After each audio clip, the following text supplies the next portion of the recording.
पश्चिम बंगाल विधानसभा चुनाव में बीजेपी एक तरफा अंतर से चुनाव जीती हुई नजर आ रही है। वहीं भांगर सीट पर एक बड़ा उलटफेर हुआ है। ऑल इंडिया सेकुलर फ्रंट के कैंडिडेट नौशाद सिद्दीकी ने एक तरफा अंतर से तृणमूल कांग्रेस के उम्मीदवार शौकत मोल्ला को पीछे छोड़ दिया है। करीब 27,000 वोटों से ज्यादा के अंतर से वे बढ़त बनाए हुए हैं। यह सीट दक्षिण 24 परगना जिले की एक प्रमुख विधानसभा सीट है जो जादवपुर संसदीय क्षेत्र के अंतर्गत आती है। ये सीट सामान्य श्रेणी के लिए है और ये मुस्लिम बहुल इलाका है। यहाँ अच्छी संख्या में ग्रामीण मतदाता भी हैं। 2021 के चुनावों में इंडियन सेकुलर फ्रंट के मोहम्मद नौशाद सिद्दीकी ने यहाँ से जीत हासिल की थी, जबकि तृणमूल कांग्रेस दूसरे स्थान पर रही। इस बार भी मुख्य मुकाबला टीएमसी और आईएसएफ के बीच देखने को मिला, जिसमें कि नौशाद सिद्दीकी एक तरफा अंतर से जीत हासिल करते हुए दिखे। भाजपा ने यहां मुकाबले को त्रिकोणीय बनाने की कोशिश की है, हालांकि ये कोशिश नाकाम रही है। 2021 के विधानसभा चुनाव में मोहम्मद नौशाद सिद्दीकी ने ऑल इंडिया तृणमूल कांग्रेस के मोहम्मद रेजाउल करीम को 26,151 वोटों के अंतर से हराया था।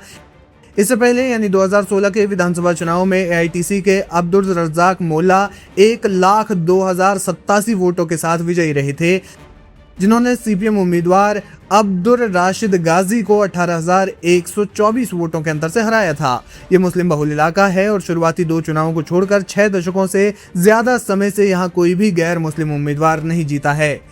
इस बार इस सीट पर कुल 19 उम्मीदवार हैं। इनमें से प्रमुख पार्टियों के उम्मीदवारों में शौकत मोल्ला जो ऑल इंडिया तृणमूल कांग्रेस से, वहीं नौशाद सिद्दीकी आईएसएफ, जयंत गायन भारतीय जनता पार्टी और महबूबुल इस्लाम इंडियन नेशनल कांग्रेस के अलावा मिर्जा हसन जो कि सीपीआई-एमएल के प्रत्याशी हैं, वो यहां से चुनावी मैदान में खड़े हैं।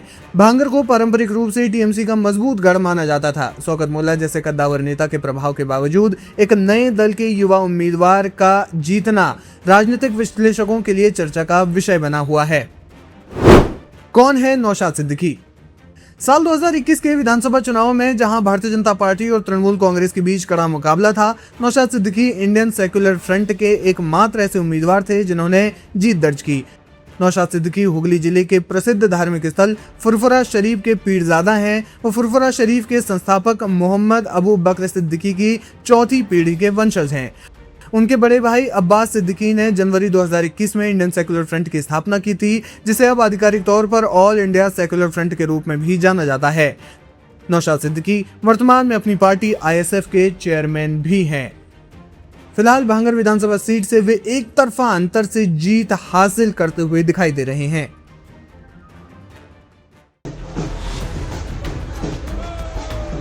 पश्चिम बंगाल में बीजेपी की जबरदस्त लहर के बीच एक मजेदार राजनीतिक ट्रेंड देखने को मिल रहा है।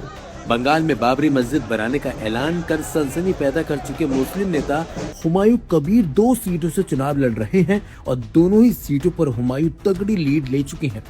हुमायूं कबीर कुछ महीने पहले तक टीएमसी के नेता ही थे, लेकिन चुनाव से ऐन वक्त पहले ही अलग राह उन्होंने पकड़ ली थी। हुमायूं कबीर ने बंगाल में बाबरी मस्जिद निर्माण की घोषणा कर राज्य की राजनीति में हलचल मचा दी थी। इसके बाद ही टीएमसी से उन्हें सस्पेंड कर दिया गया था। उस वक्त हुमायूं कबीर भरतपुर से विधायक भी थे। हुमायूं कबीर ने बाबरी विध्वंस की बरसी 6 दिसंबर 2025 को मुर्शिदाबाद के बेलडांगा में बाबरी मस्जिद की नींव भी रख दी थी। 11 फरवरी को उन्होंने बाबरी मस्जिद का निर्माण शुरू भी कर दिया था। इस मुद्दे ने बंगाल में सांप्रदायिक ध्रुवीकरण का माहौल भी बनाया। टीएमसी से अलग होने के बावजूद हुमायूं कबीर ने अपनी अलग पार्टी आम जनता उन्नयन पार्टी भी बना ली। बात हाल के चुनावों की करें तो दोनों सीटों रेजीनगर और नौदा से चुनाव लड़ रहे हुमायूं कबीर तगड़ी लीड ले चुके हैं। अभी तक की बात करें तो हुमायूं कबीर रेजीनगर सीट पर 37,000 वोटों से आगे हैं और उन्हें बीजेपी उम्मीदवार वावन घोष को काफी पीछे कर दिया है। उन्होंने अब तक 70,000 से ज्यादा वोट भी मिल चुके हैं। हुमायूं कबीर दूसरी सीट नौदा से भी चुनावी मैदान में उतरे हुए हैं। यहाँ पे बीजेपी उम्मीदवार राणा मंडल से 19,000 से ज्यादा वोटों से वो आगे चल रहे हैं। जिस तरह के परिणाम नजर आ रहे हैं उससे साफ है कि हुमायूं दोनों ही सीटों पर जीत हासिल कर लेंगे। तो वहीं हुमायूं कबीर ने कहा है कि उन्हें यकीन है कि वे दोनों ही सीटों पर जीत हासिल करेंगे। आम जनता उन्नयन पार्टी के संस्थापक हुमायूं कबीर ने सोमवार को पश्चिम बंगाल के लोगों को विधानसभा चुनावों में तृणमूल कांग्रेस को नकारने के लिए बधाई भी दी। उन्होंने पश्चिम बंगाल की मुख्यमंत्री ममता बनर्जी पर राज्य को लूटने का आरोप भी लगाया। क्या बोलूंगी, जो हुआ अच्छा हुआ, ये होना ही था। ममता बनर्जी को जो 3 बार मुख्यमंत्री बन के उनको भतीजा को इतना पावर छोड़ दिया, लोगों को इतना धोखाधड़ी किया, लोगों को साथ इतना पैसा लूटा। वो ब्रिटिश को जो पैसा लूटने गया 100 से 200 साल तक, वो उनको 15 साल में उनको छोड़ किया। तो आज का दिन में बंगाल का मानुष को बधाई दूंगा जो टीएमसी को लूटने वाला को अच्छा जवाब दे दिया। काटने से तृणमूल थर्ड पोजीशन में है, तो क्या बोलेंगे? क्या बोलूंगी, मेरा हक है राजनीति करने का, ममता बनर्जी को हक है राजनीति करने का। वो जो गलत काम में जुड़ा हुआ है, जो भ्रष्टाचार में ज्यादा से ज्यादा डूब गया, उनका जवाब मिल गया। उनका दोनों सीट में बहुत सारे वोट में गया है, तो क्या बोलेंगे? नहीं तो दोनों सीट जीतेंगी जीतेंगी जीतेंगी, पहले से ही बोला। आज भी आप 3 बजने दीजिए, दोनों का ही सर्टिफिकेट मैं ही लूंगा, बाद में मैं घर जाऊंगा।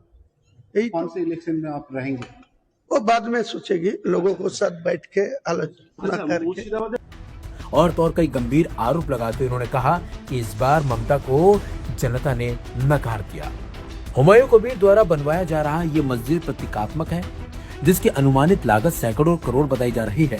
यह मस्जिद मुसलमानों से चंदा इकट्ठा करके बनवाने का दावा किया गया है। आपको बता दें कि पश्चिम बंगाल में चुनाव प्रचार के दौरान अमित शाह ने कहा था कि जब तक बंगाल में एक भी बीजेपी कार्यकर्ता जिंदा है, वहां बाबरी मस्जिद का निर्माण नहीं होने दिया जाएगा। लेकिन जिस तरीके के परिणाम बंगाल में आ रहे हैं, जिस तरीके से टीएमसी को बड़ा झटका लगा है और बीजेपी की लहर दिखाई दे रही है, उसने सभी को हैरानी में डाल दिया है। लेकिन जिस तरीके से हुमायूं कबीर पर मुसलमानों ने भरोसा जताया है और दोनों ही सीटों पर वो आगे चल रहे हैं, और माना यह भी जा रहा है कि जिस तरीके से वो आगे हैं, अब इनकी ये जीत सुनिश्चित हो चुकी है।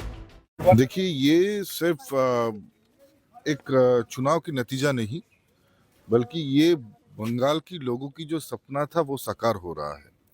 और बंगाल का चाहे युवा हो, चाहे महिला हो, चाहे शिक्षित नौजवान हो, सभी मिलकर चाहा तो आज इसका वास्तवायन हो रहा है। क्योंकि बंगाल का इस बार का जो ये चुनाव है, ये सिर्फ एक सरकार बनाने का चुनाव नहीं, बल्कि पूरा देश का इंटरनल सिक्योरिटी थ्रेट को बचाने की, थ्रेट से बचाने की एक चुनाव है। जिस तरह से बंगाल से घुसपैठिया अनुप्रवेश हो रहा था,